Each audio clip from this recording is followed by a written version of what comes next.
Oke, bismillahirrahmanirrahim. Assalamualaikum warahmatullahi wabarakatuh. Perkenalkan, nama saya Zikri Sabit Timani dari Fakultas Teknologi Industri Institut Teknologi Bandung.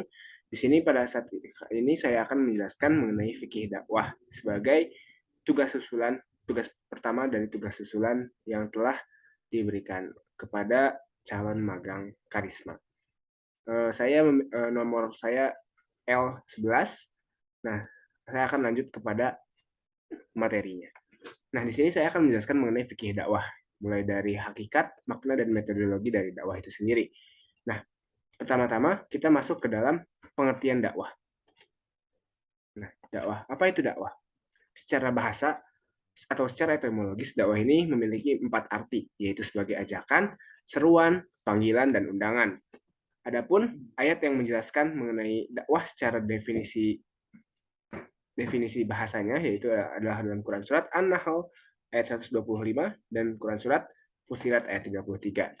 Nah, dalam Quran Surat An-Nahl ayat 125, A'udzubillahi minasyaitonirrajim, Bismillahirrahmanirrahim, Ud'u ila sabili rabbika bil hikmah wal mau'izatil hasanah wajadilhum billati hiya ahsan.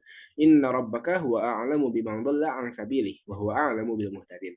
Nah, di sini ayat ini tuh menjelaskan mengenai seruan untuk atau perintah untuk menyeru manusia ke jalan Allah, ke jalan Tuhanmu dengan hikmah dan pelajaran yang baik. Dan apabila ada perdebatan atau perbantahan, itu tuh harus dilaksanakan dengan cara yang baik.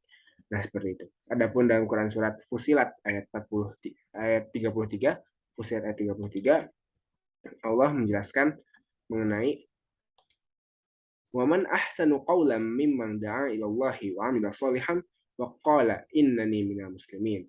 Dan siapakah yang lebih baik perkataannya daripada orang yang menyeru kepada Allah dan mengerjakan kebaikan seraya berkata, sungguh aku termasuk orang-orang yang berserah diri.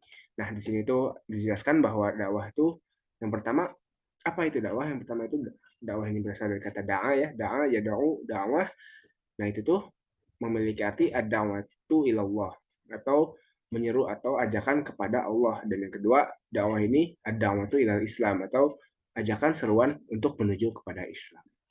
Nah, adapun mengenai istilah dari dakwah ini, yang pertama, dakwah Islam ini memiliki arti yang cukup terbatas, yaitu pertama, menyeru dengan lisan dan atau kata-kata, dan itu tuh dalam menyampaikannya itu berupa seruan atau tablik gitu.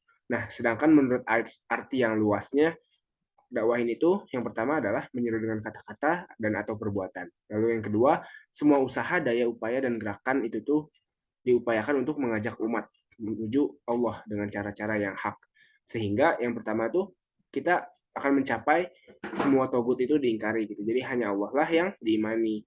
Dan insya Allah gitu, kalau misalnya kita menyeru dengan tadi itu, kita tuh akan mengeluarkan manusia dari kegelapan jahilah menuju cahaya kebenaran Islam. Dan itu ada penjelasannya dalam Quran Surat Al-Baqarah ayat 119, juga Al-Baqarah ayat 256-257. Nah, adapun konsep dakwah itu sendiri seperti apa?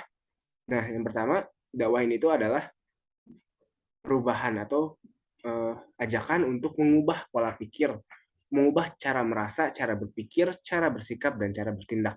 Dari yang awalnya tuh kita rasa, berpikir, bertindak, dan bersikap dengan hawa nafsu, selanjutnya menuju kepada cara merasa, pola pikir, pola bersikap, dan pola bertindak yang berlandaskan sibghatullah dan realitas-realitas yang islami. Nah, itu akan dijelaskan di slide selanjutnya ya. Lalu yang kedua, konsep dakwah ini itu adalah dari segi umatnya, yang awalnya itu jahiliyah, kita mengajak kepada umat Islam, yaitu umatan yang wasaton atau umat yang pertengahan. Yang ketiga, terakhir, konsep dakwah itu sendiri, kita ingin bagaimana merubah tatanan. Awalnya tatanan, kita mengajak dari yang awalnya tatanan zolim alias kegelapan gitu, menuju tatanan yang adil, makmur, dan sejahtera, atau alias menuju cahaya. Seperti itu. Nah, kita masuk ke yang pertama nih. Nah, ubah. Dakwah ini tuh kita pengen mengajak bagaimana orang-orang itu untuk mengubah cara merasa, cara berpikir, cara bersikap, dan cara bertindak itu tuh agar sesuai dengan kehendak Allah. Nah, itu tuh kayak gimana? Ada penjelasannya dalam Quran Surat Al-Baqarah ayat 137 sampai 138. Nah, di sini tuh Allah menjelaskan mengenai fa in amanu bimithli ma amantum bihi faqad ihtadaw wa in tawallaw fa innama hum fi shiqaq fasayakfikahumullah wa huwa samiul alim. Dan ayat yang selanjutnya sibghatallah wa man ahsanu minallahi sibghah wa nahnu lahu amidun. Nah, di sini itu ayat Allah menjelaskan mengenai tadi ya sibghah Allah, mengenai celupan-celupan Allah, warna-warna Allah yaitu yang dimaknakan itu dengan Islam gitu. Nah, di sini tuh Allah ingin bagaimana kita tuh mengubah tadi cara kita tuh bisa mengajak manusia untuk mengubah cara merasa, cara berpikir, cara bersikap, dan cara bertindak itu agar sesuai dengan sibghah Allah gitu. Agar sesuai dengan apa yang dikehendaki oleh Allah. Kenapa harus begitu? Karena ya dengan begitu kita akan selamat dan itu tuh insya Allah akan memberi manfaat dan kebaikan yang besar gitu bagi kita. Seperti itu ya. Kenapa? Bisa contohnya seperti apa? Misalnya kita dari mulai cara merasa nih, kan kita pasti ini merasakan yang namanya rasa nih kita sebagai remaja nih pasti merasakan yang namanya cinta. Nah, kita tuh harus mengubah atau apa ya? Kita harus membiasakan diri untuk sesuai cinta kita tuh dengan apa yang Allah inginkan. Seperti contohnya seperti apa?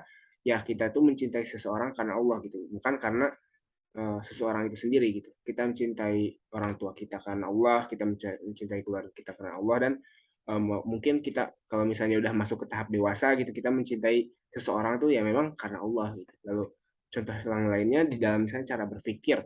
Cara berpikir ini tuh contohnya yang awalnya tuh berpikirnya secara bebas, liberal gitu, atau misalnya tidak sesuai dengan yang Allah turunkan di kitabnya dan apa yang Rasulullah ajarkan. Nah, itu tuh kita berubah menuju cara berpikir yang Islami gitu, yang Allah ridhoi gitu, seperti itu. Nah, selanjutnya saya akan menjelaskan mengenai Islam sebagai umat wasaton, umatan wasaton. Nah, ini tuh ada di Quran surat Al-Baqarah 143. Nah, di umat Islam sebagai umatan wasaton itu kenapa kita itu ingin mengajak orang dari umat yang awalnya jahiliyah menuju Islam yang umatan wasaton, ya itu tuh karena sebagai umatan wasaton kita tuh berlaku yang namanya adil gitu. Kita berlaku yang namanya adil dan bijaksana. Nah, dengan menjadi seorang atau menjadi umat yang adil dan bijaksana itu tuh insya Allah kita tuh menjadi umat yang terbaik gitu. Seperti yang ada di Quran surat Al-Imran gitu. Ya, kuntum khairu ummah gitu. Kita adalah umat yang terbaik gitu. Kenapa kita sebagai umat yang terbaik ya? Salah satunya adalah karena Islam ini adalah umatan wasaton. Seperti itu.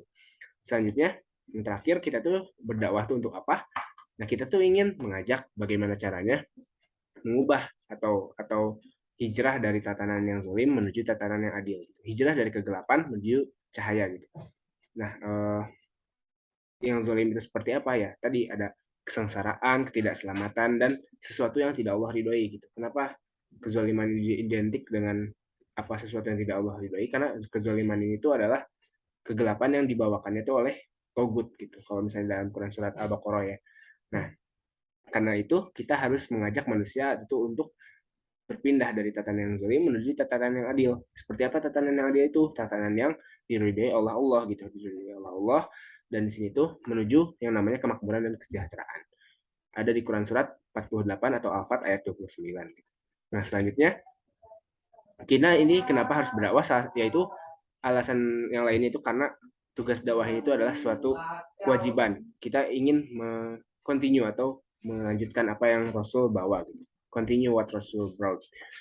Nah, kita sebagai pelanjut tugas risalah, kita tuh harus melanjutkan tugas dakwahnya. Seperti apa? Melanjutkannya itu seperti apa? Nah, itu ada di Quran surat Al-A'raf ayat 157 gitu. Pokok-pokok dakwah sebagai yang melanjutkan dari Rasulullah. Yang pertama adalah amar ma'ruf, yang kedua adalah nahi mungkar, yang ketiga adalah penyesuaian dan pembebasan. Nah, amar ma'ruf itu apa? Memerintahkan mengajak kepada yang baik. Nah, dan nahi mungkar itu sebaliknya melarang menjauhi hal yang buruk. Melarang dan menjauhi hal yang buruk. Nah, selanjutnya apa? Penyesuaian. Nah, penyesuaian itu untuk apa? Apa yang dimaksud dengan penyesuaian di situ adalah penyesuaian kita tuh kalau misalnya ketemu sama yang halal dihalalkan oleh Allah, kita tuh maka menghalalkannya gitu, yang baik-baik tadi gitu. yang Allah halalkan. Dan kita jika bertemu dengan hal-hal yang buruk yang diharamkan oleh Allah, maka kita mengharamkannya pula. Dan yang terakhir, esensi dari dakwah itu adalah pembebasan. Ingin membebaskan manusia dari kemiskinan alias kemiskinan rohani gitu. Ingin membebaskan manusia dari kebelenggu yang menggoyahkan kebebasannya. Nah, kita itu ingin bagaimana caranya manusia itu hanya mengabdi kepada Allah gitu, tidak mengabdi kepada manusia lain. Dengan cara langsung maupun dengan cara yang tidak langsung. Nah, seperti itulah pokok-pokok dakwah yang diajarkan oleh Rasulullah. Mengapa kita harus berdakwah gitu? Kenapa? Karena ya ini gitu. Karena kita tuh sebagai umat Islam, salah satu tugas kita yang wajib dipenuhi itu adalah berdakwah gitu. Dakwah itu mungkin ada beda-beda ini. Nah, salah satunya yang telah dijelaskan oleh saya di slide-slide sebelumnya. Mungkin sekian dari saya. Wabillahi taufiq wal hidayah. Wassalamualaikum warahmatullahi wabarakatuh.